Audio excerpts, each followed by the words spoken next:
what's going on, everybody? Welcome back to the Young Black Geek channel. My name is Jeff, and today we're talking page 27 of Black Clover. Bro, extremely big chapter for Asta and Noelle. We got to see more Fuego, and I really like him, man. Fuego, because saying that is so much easier than saying his whole name. Really has I think the way he words things so bluntly is big for Noelle, because she's used to like this silver-tongued message, no pun intended, but she's used to like this very slick message, and that's how she's communicated to, where everything is spoken so eloquently. And her, similar to like how her communication with Aster really gets through to her because of how straightforward, because of how straight a shooter he is. That's what Fuego giving her was big, to me at least. It's a similar communication style, and her kind of freezing up on the battlefield and having this, what should I do? Do I belong here moment? And then to see like where Asta's coming from, fighting to get stronger. Like he's in this constant mode of training. He's in this constant mode of proving himself, because his end goal is greater than where he is. And I think a major part for Noelle's development is to pick out what her end goal is going to be, where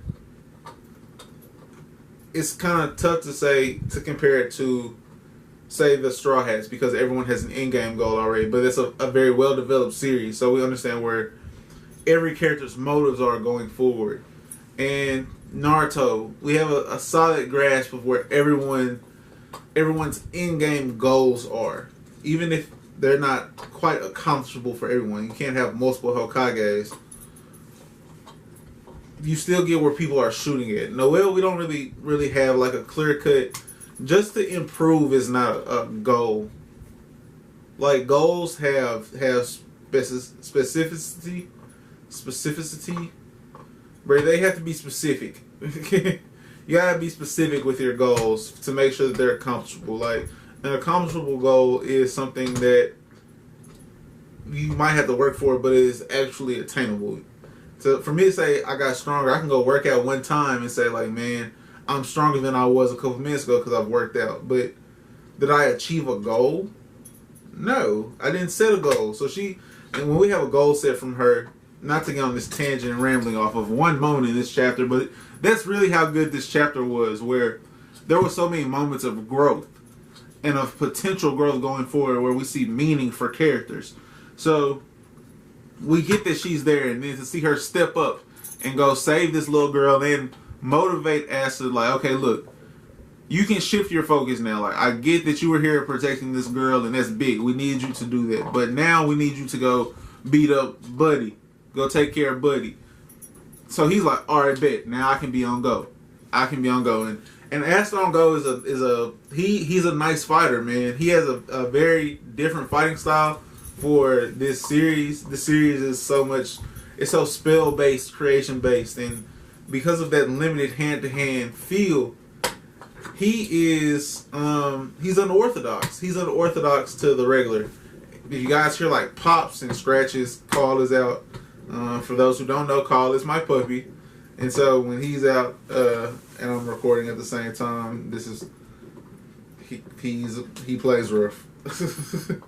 So, but seeing Aster be able to go shift his focus and do the double sword tornado attack, which the fact that wasn't a named attack, like that was a spur of the moment attack, and the fact that it didn't have to be a named attack for it to be a strong attack was good for me. There's a lot of named attacks in this, and it kind of makes it hard to not keep up with, but everyone has so many different named attacks, and of course they're reading them from Grimoire, so it makes sense that there's so many. It's not that they shouldn't, it's just that because of what it is, like because they're reading spells, and every spell is different, that there's a lot of them, and his fighting style isn't like that. It makes it enjoyable. It makes it enjoyable to watch him kind of get down a little bit.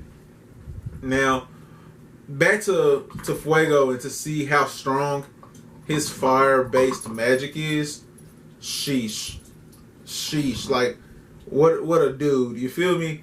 Like, he shocked me a little bit because he is extremely reserved. It goes back to the Magic King, the Wizard King, saying like, "Hey, look, the biggest thing I need you to prove on is like you opening up a little bit more, like you showing a little bit more of your personality because you're extremely quiet, you're reserved, and that's fine. But like you kind of can put people off with how quiet you are, and to hear him come out and be like, one mistake is one life lost in battle. Like this isn't the time for you to be in your head about things your siblings say." Big line. That's a big line. For him to come out and say, it's not a crime for you to be weak. It's a crime for you to stay weak. Big line. Those are things that Noelle needs to hear, and I hope Asta overheard them. Although he's extremely motivated already, he's the kind of character that can never have too much motivation. So, huge, huge, huge. Now, squaring back up to Asta in his matchup, and where he's talking about this girl, and I wanted to touch on this earlier, but when he's talking about this girl, and he's fighting Jimmy. Jimmy is this special zombie. Ain't nothing down there for you, bro, but the remote. Come on. We do this every time I'm recording. Come on.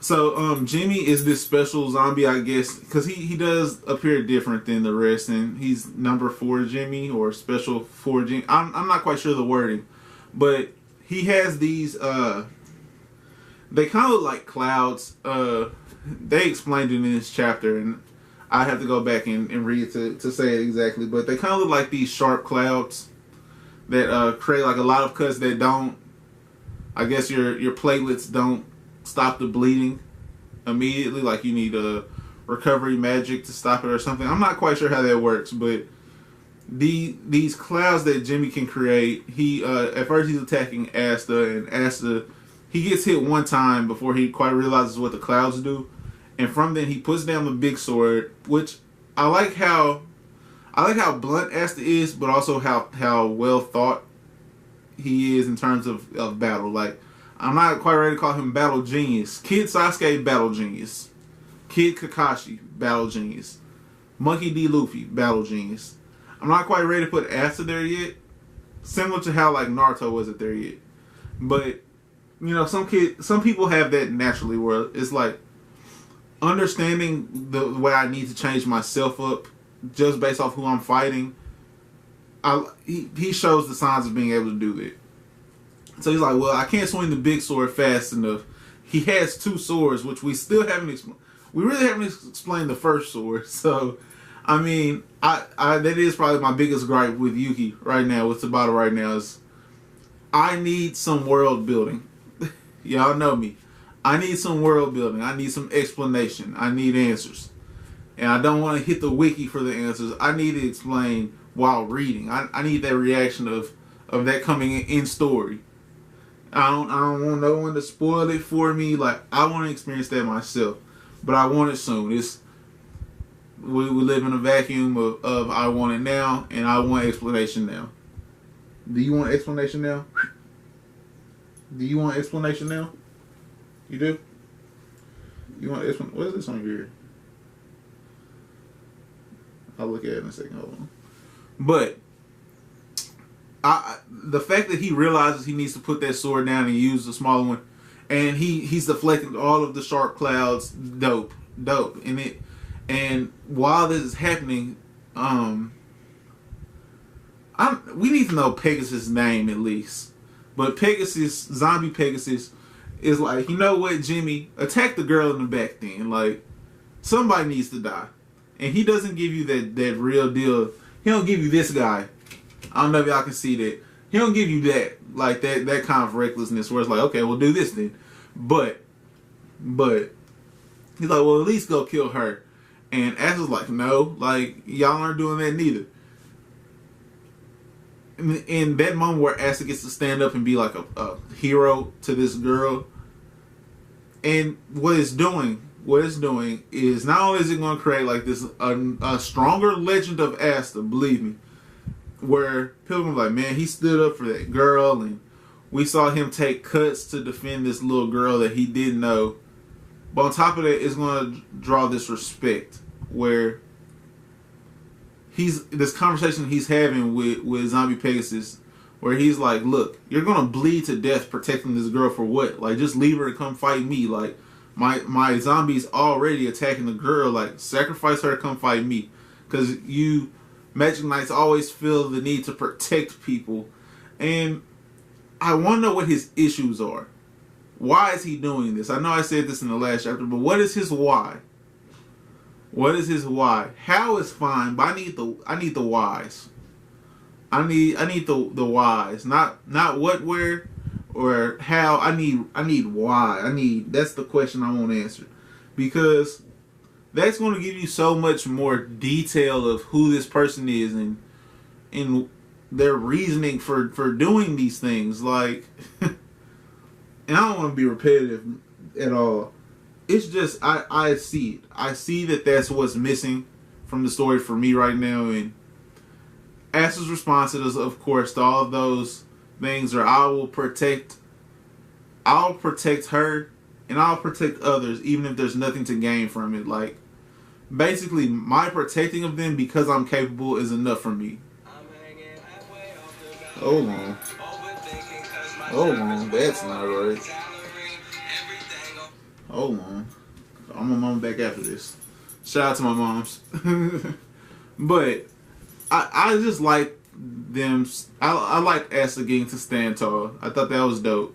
That's gonna be it for me though, guys.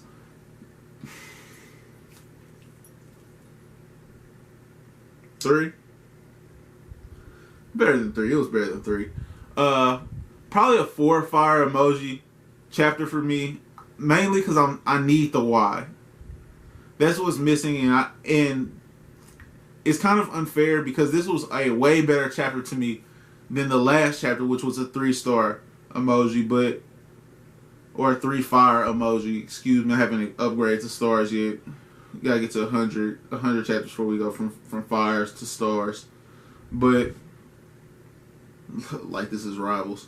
But it's just, I'm still missing what I need to just feel satisfied, I guess. And I guess that's unfair to the chapter setup, but it's my video, so I don't really care. I'm the one editing. I'm the one recording. So 4 fire emoji, guys. Like this video if you liked it. It does go a long way. Or dislike it if you didn't. They equally go a long way. It kind of lets me know what you guys are feeling as far as the content goes. Subscribe to the channel if you're new and hit the notification bell so you guys can be updated on when new Black Clover content comes out, as well as the other videos that are on the channel.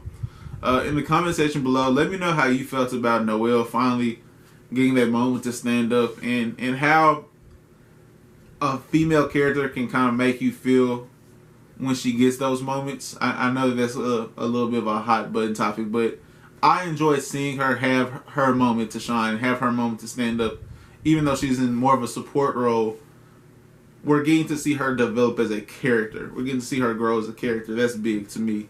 That's going to be it from me, though, guys. And call. Oh, yeah, you heard your sister, huh? That's going to be it from us. Like this video and all that, of course. And have a great rest of your day. Peace.